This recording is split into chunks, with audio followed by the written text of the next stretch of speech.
नमस्कार। आज आज की सत्संग में हम डिज़ाइन लेकर बात करने वाले हैं। ये डिज़ाइन जो शब्द है ये अंग्रेज़ी शब्द है।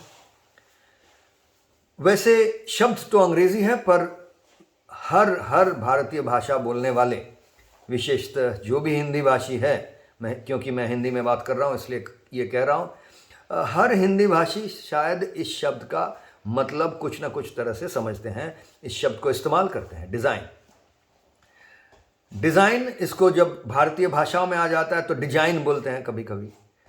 तो ये डिज़ाइन या डिजाइन जो है, डिज़ाइन का मतलब जिस तरह से ज़्यादातर लोग समझते हैं, जिस तरह से इस शब्द का इस्तेमाल होता है वो ऐसा है कि अरे इस चीज़ का डिज़ाइन बड़ा सुंदर है यार, ये डिज़ाइन पसंद नहीं हो रहा है, ये डिज़ाइन बड़ा बहुत बहुत अच्छा से किया है तो ऐसा।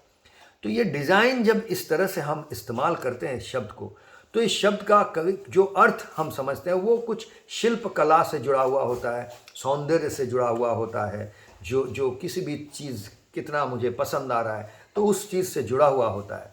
शिल्प कला में कोई चीज़ बड़ा सुंदर देखने को होता है तो कहते हैं इसका डिज़ाइन बड़ा अच्छा है। एक इसका कोई घर बनाता है तो घर बनाने के लिए डिज़ाइन करते हैं, पहले प्लान बनाते हैं, डिज़ाइन बोलते हैं घर का आपका डिज़ाइन बड़ा अच्छा है। तो आपका कोई कपड़ा पहने हुआ है वो भी कपड़े के बोलते हैं आपका डिज़ाइन बड़ा अच्छा है। तो ये डिज़ाइन बड़ा अच्छा होना, सुंदर होना, इसमें एक जो ये शिल्प कला या इसका आकृति का बात आता है, ये इसका एक मतलब ज़रूर है पर इसका एक गहरा मतलब और है। और वो गहरा मतलब कर्मयोग फॉर 21st सेंचुरी का ये जो फिट फॉर लाइफ प्रोग्राम है, जो साधना पद्धति है, इसके साथ बहुत तात्पर्य रखता है, बहुत जुड़ा हुआ है। कैसे जुड़ा हुआ है उसको समझते हैं हम। पर उसको समझने के पहले डिज़ाइन शब्द का जो एक अंतर्निहित गहरा अर्थ है उसको समझना ज़रूरी है। उसको बहुत सहज सरल तरीके से मैं समझाने की प्रयास कर रहा हूँ। तो देखिए, डिज़ाइन का मतलब होता है वो एक ब्रिज होता है। ब्रिज यानी एक सेतु। अब ब्रिज भी, सेतु जितने लोगों को पता ना हो उससे ज़्यादा लोग ब्रिज समझते हैं, चाहे वो हिंदी भाषी हो या कोई भी भाषी हो। ब्रिज का अर्थ सब जानते हैं, जब दो पार होता है, दो पार के बीच में जब कोई चीज़ से जोड़ दिया जाता है तो हम कहते हैं ये सेतु बंधन किया गया है। ये तो मान लीजिए ये एक पार है और ये दूसरा पार है, ये दोनों पार के बीच में जब हम जोड़ दिए, कुछ लगा दिए, जैसे कि इस पार से इस पार तक बड़े आसानी से हम पार कर पाए, तो इसको बोलते हैं सेतु या ब्रिज। और हम ये कह रहे हैं कि डिज़ाइन भी एक तरह का ब्रिज ही है। तो किस तरह का ब्रिज है, वो कैसा ब्रिज है, उसको समझने के लिए ये दो पार को समझना बहुत ज़रूरी है, क्योंकि सेतु के ज़रिए हम इस पार से इस पार तक पहुंच जाते हैं। तो डिज़ाइन कौन सा वो सेतु है?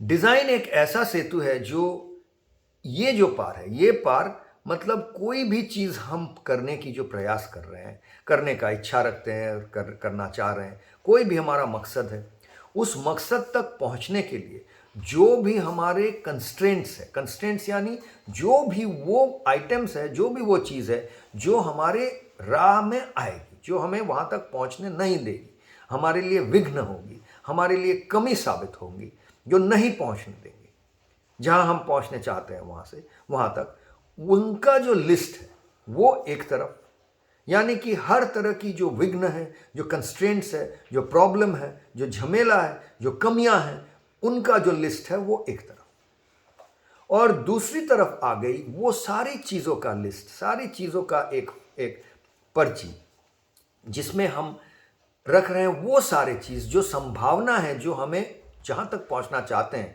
जो करना चाहते हैं, वो करने में सहायता करेगा, वहाँ तक पहुँचने देगा, वो सारे चीज़ों का लिस्ट एक तरफ।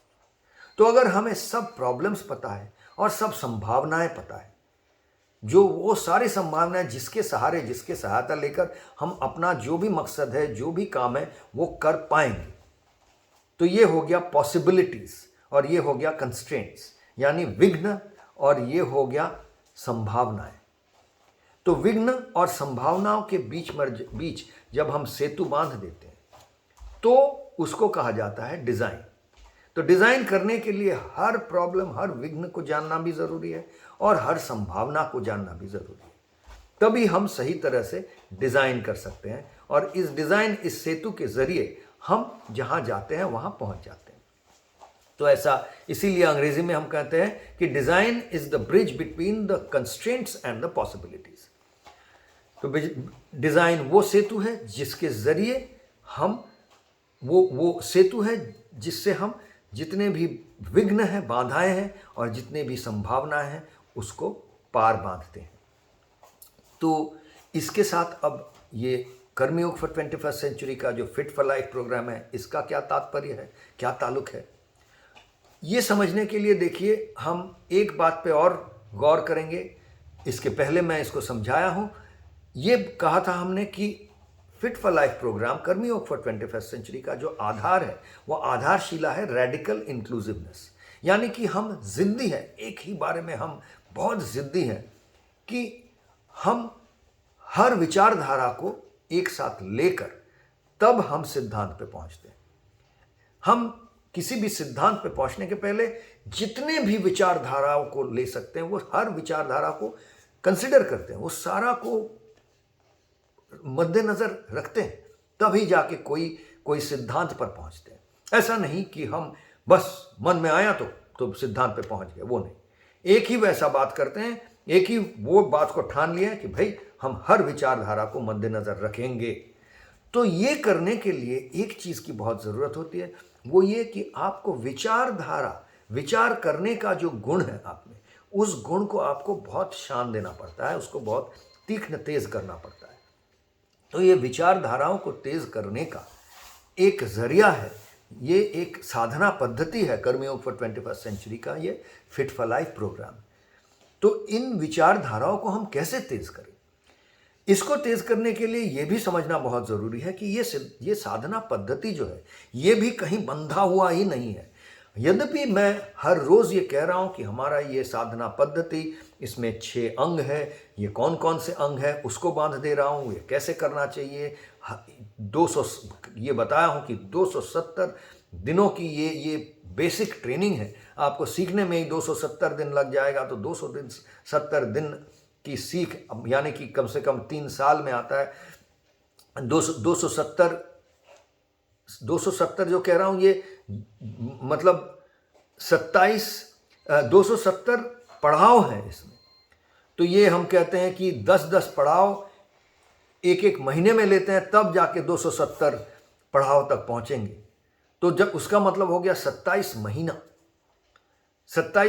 आप देंगे, तो एक साल में अगर 9 महीना इसमें बिताते हैं, 3 महीना आप छुट्टी मनाते हैं, तो जाके 3 साल लग जाएगा आपको इसको सीखने में। तो जब इतने सारी बातें कर रहे हैं तो फिर बोल रहे हैं तब जाके, तो ये बहुत बंधा हुआ हो गया। लेकिन देखिए इतना बंधा हुआ नहीं है। हम कह रहे हैं कि ये एक पद्धति है।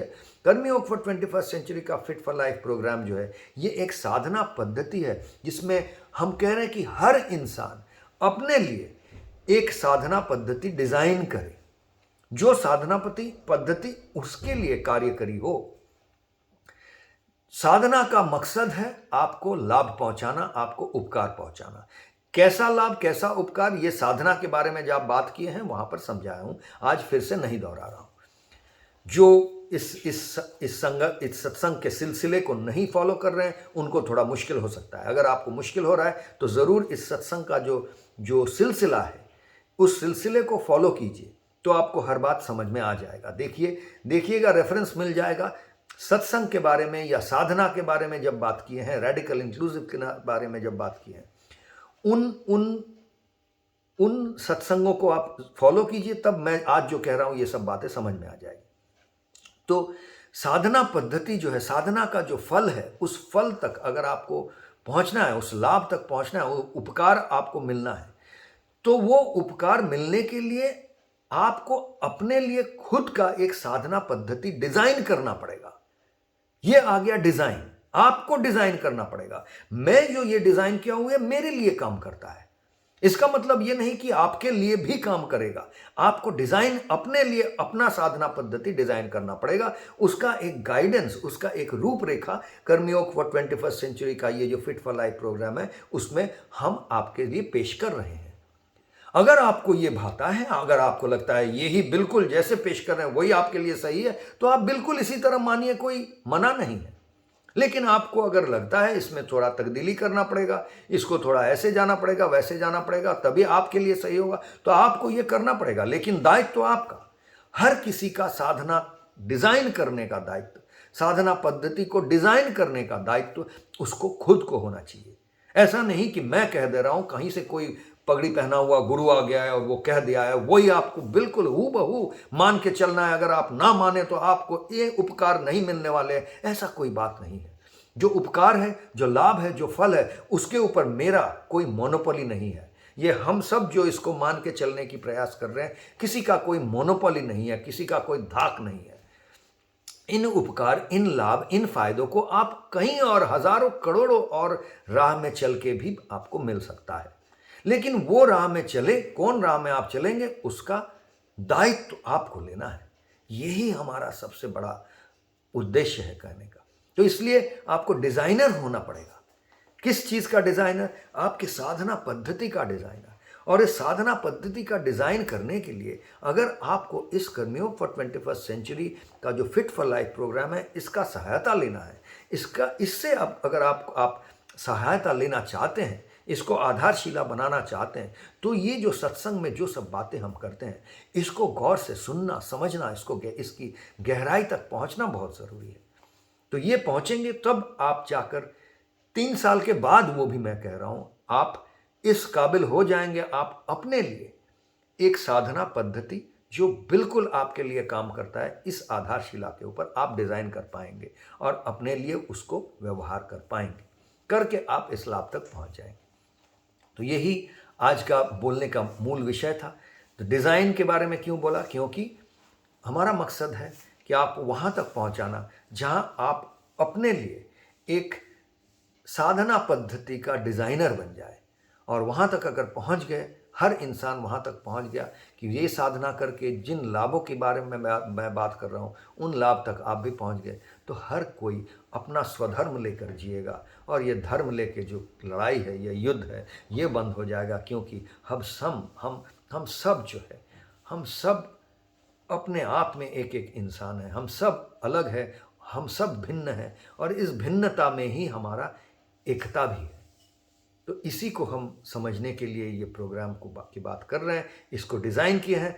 आप भी डिज़ाइन शब्द को समझे और इस सिलसिले के ज़रिए वहाँ तक पहुँचने की प्रयास करें जहाँ आप भी साधना के डिज़ाइनर बन जाए। लेकिन अगर कम समझकर पहले ही डिज़ाइन करने लगते हैं, हर कंस्ट्रेंट्स और हर संभावना को ना जानकर ब्रिज बनाना शुरू कर देते हैं और ब्रिज बन के उस पर चलना शुरू कर देते हैं, तो शायद वो ब्रिज से आप गिर भी सकते हैं। इस बात को भी याद रखें। तब तक के लिए इजाज़त दीजिए। नमस्कार।